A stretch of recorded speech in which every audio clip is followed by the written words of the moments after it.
안녕하십니까. 오늘은 시편 14편에 대해서 같이 공부했으면 좋겠습니다. 14편은 매우 특이한 시인데 시편 속에 두 편이 나오는 시입니다. 14편에도 나오고 53편에도 나옵니다. 왜 그렇게 됐는가? 학자들은 여기 14편에는 여호와라는 이름이 나오는데 53편에는 그게 하나님이란 말로 바뀌어져 있다는 것을 보고 이스라엘에서 여호와라는 이름을 우리가 어떻게 부를 수 있느냐, 그래서 여호와의 이름을 부르지 말자는 운동이 일어났던 때가 있었던 것 같습니다. 그래서 여호와라는 이름을 다 그만 하나님으로 성경을 바꿔버린 거죠. 그렇게 바꿔버렸던 때를 반영하는 것이 53편이고 그 전의 형태가 14편이고, 그런데 결과적으로는 두 편이 시편에 다 실렸지만은 저는 그것이 우연이 아니고 또 하나님의 섭리 아닌가 하는 생각이 듭니다. 왜 그런가 하면은 여기 나와 있는 내용이 특별히 성직자들, 하나님 말씀을 선포하는 사람들이 잘 저지르기 쉬운 죄를 여기서 다루고 있기 때문이라고 생각됩니다.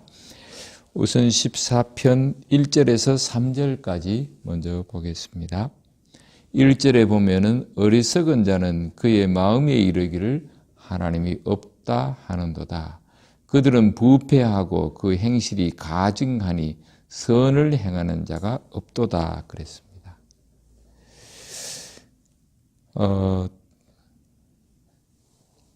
어리석은 자는 말한다.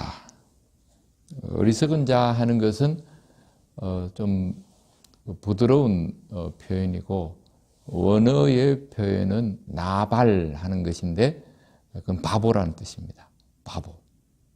성경이 실제로 나발이라는 이름을 가진 사람도 나옵니다. 그리고 행동도 정말 나발같이 했죠. 다윗이 자기 소유를 1년 내내 지켜줬는데 양털 깎을 때, 그건 그러니까 이스라엘 사람들 양치는 사람들한테는 가장 큰 축제지요. 그럴 때 부하들을 보내가지고 좀 도와달라 그랬는데 아주 매정하게 이야기를 하면서 요즘 주인을 떠난 종들이 많다 그러면서 아주 모욕을 주고 쫓아보냈어요. 그래서 다윗이 나발을 죽이려고 오는데 아비가일이, 나발의 아내 아비가일이 지혜로운 사람이라서 집에 있는 물건들을 얼른 챙겨가지고 다윗을 맞으러 나가가지고 달래가지고 그래서 돌려보냈던 일이 있고, 나발은 그 이야기를 며칠 뒤에 듣고는 그만 놀래가지고 온몸이 딱딱하게 굳어져 죽어버렸습니다. 그런 나발, 바보, 그 이름하고 똑같이 그렇게 살았던 사람 이야기가 사무엘상 25장에 나옵니다. 그리고 모세의 노래 신명기 32장에는 이스라엘이 나발이다, 바보다 그렇게 했고, 에스겔 13장에서도 본 것이 없이 예언하는 예언자들이 나발이다, 바보다 그렇게 얘기했습니다. 시편에서 시인들은 어리석은 자들, 나발들에게 자신이나 하나님이 모독을 당하는 것을 굉장히 꺼려했습니다. 하나님이 없다 하는 말을 속으로만 한다는 거죠. 그렇게 말하는 사람들이 누군가는 여기 4절에 보면은 떡을 먹는다 하는 이야기가 나오는데 그 진설병을 먹는다는 뜻으로 봅니다. 그러니까 제사장들인데 제사장으로서 하나님의 성전에서 일을 하면서 실제로 속으로는 하나님이 없다라고 말하고 있다는 거죠. 참 끔찍한 일 아닙니까? 하나님이 없다 하는 이야기는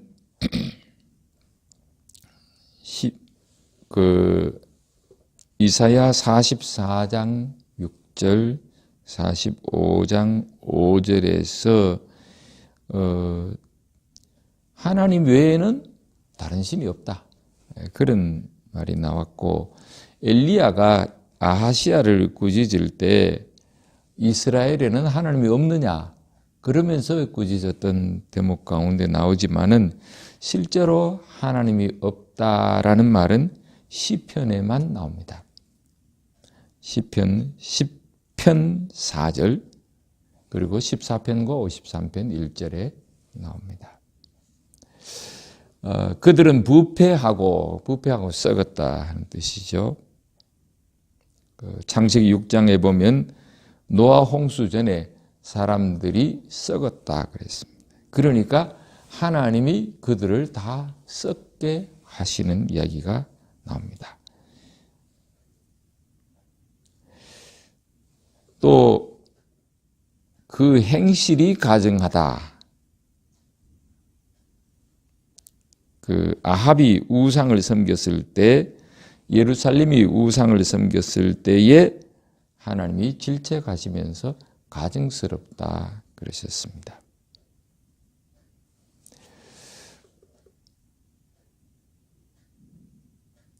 그러면 왜 시인은 본문의 악인에 대해서 바보다, 썩었다, 가증스럽다와 같은 과격한 표현을 썼을까? 그것은 아마 그 대상들이 제사장들이었기 때문에, 절대로 그래서는 안 되는 사람들이기 때문에, 절대로 그 마음속으로 하나님은 없다고 생각해서는 안 되는 사람들이기 때문에, 그래서 여기서 아주 과격한 표현을 써서 그들을 욕하고 있는 것이라고 보입니다. 칼빈도 여기에 나오는 바보가 이방인이 아니고 율법 아래에 있는 자라고 이야기하고, 교회 안에도 이런 바보들이 많다고 그랬습니다. 그리고 이런 바보는 단순한 바보가 아니라 비열하고 경멸할 만한 인간으로서 하나님을 두려워하지 않고 자신을 죄에 방임하는 사람들이라고 했습니다. 2절에 여호와께서 하늘에서 인생을 굽어 살피사 지각이 있어 하나님을 찾는 자가 있는가 보려 하신즉. 그런데 하나님은 제사장들이 어떤 생각하고 있는가 하는 걸 그 마음속을 다 들여다보신다는 거죠. 하늘에서 내려다보십니다. 여기 굽어보신다 하는 표현은 보호하면서 본다는 그런 뉘앙스가 강하니까 그보다 내려다보신다. 성경에 보면은 창세기 18장에 하나님이 소돔을 내려다보셨다 그랬고, 홍해 바닷가에서 하나님이 애굽 사람들의 군대를 내려다보셨다 그랬습니다. 그러고는 심판이 임한 거죠. 여기도 보면 하나님이 내려다보셨다. 내려다보셨다. 지각이 있어. 지각이 있다 하는 것은 지혜롭다 하는 뜻입니다. 하나님을 찾는 자가 있는가 내려다보셨다 그랬습니다. 인생을 굽어 살피사 인생을 내려다보셨다 그랬는데, 인생이라는 것은 아담의 아들들이라는 뜻입니다. 아담의 아들들. 그러니까 아담도 시원찮은데 그 아들들, 후손들은 말할 것도 없지요. 그러니까 보잘것없는 사람들, 그래 사람들을 내려다 보시면서 지혜가 있어서 하나님을 찾는 자가 있는가 보신다. 하나님은 사람을 찾으시고 사람은 하나님을 찾습니다. 근데 사람의 의무는 하나님을 찾고 하나님을 영광스럽게 하는 것인데, 그렇게 하는 사람이 있는가 하나님께서 내려다보시는데 먼저 제사장들부터 보신다는 거죠. 그런데 제사장들은 그렇지 않았다는 것입니다. 3절에 보면 다 치우쳐 함께 더러운 자가 되고 선을 행하는 자가 없으니 하나도 없도다. 치우쳐 그랬는데 치우친다는 것은 조금 기울어졌다는 뜻인데 실제로 여기에 쓰인 원문의 수르라는 단어는 가다가 꺾인다든가 돌아온다든가 하는 그런 식의 단어이기 때문에 빗나갔다, 최소한 가다가 똑바로 가다가 빗나갔다 혹은 돌아왔다 그런 식의 표현이니까 치우쳐라는 것은 너무 약하고 빗나갔다 하는 것이 좋을 것 같습니다. 다 빗나갔단 말이죠. 그리고 신약에 죄라는 말도 하마르티아잖아요. 마르티아 하는 것은 관역인데 거기에 안 맞았단 말이죠. 하가 붙으면 반대란 뜻이. 관역이 있는 데서 벗어나서 간다는 거죠. 정도로 율법대로 말씀대로 살아야 되는데 그대로 가지 않고 화살이 빗나가 버렸단 말이죠. 그러니까 제사장들을 보니까 다 빗나가서 함께 더러운 자가 되고 선을 행하는 자가 없으니 하나도 없도다. 이게 이제 로마서 3장 10절에서 11절에 인용이 됐는데 그때는 모든 사람들이 다 그렇다 하는 뜻으로 사용됐습니다. 여기서는 본래 이제 제사장들을 두고 하는 말인데 제사장들이 그러니까 나머지는 더 말할 것도 없겠죠. 물론 평신도들이 더 깨끗한 수도 있긴 있겠지만은 여기서 본문의 뜻은 제사장들이 다 빗나가서 일반 사람들하고 똑같이 더러운 자가 되고 선을 행하는 자가 없는데 하나도 없다. 원문에서는 심지어라는 말이 들어 있습니다. 심지어 하나도 없다. 제사장 중에서 심지어 한 사람도 하나님 말씀대로 살고 깨끗하게 살고 진실되게 살고 하나님을 두려워하는 사람이 한 사람도 없다고 얘기합니다.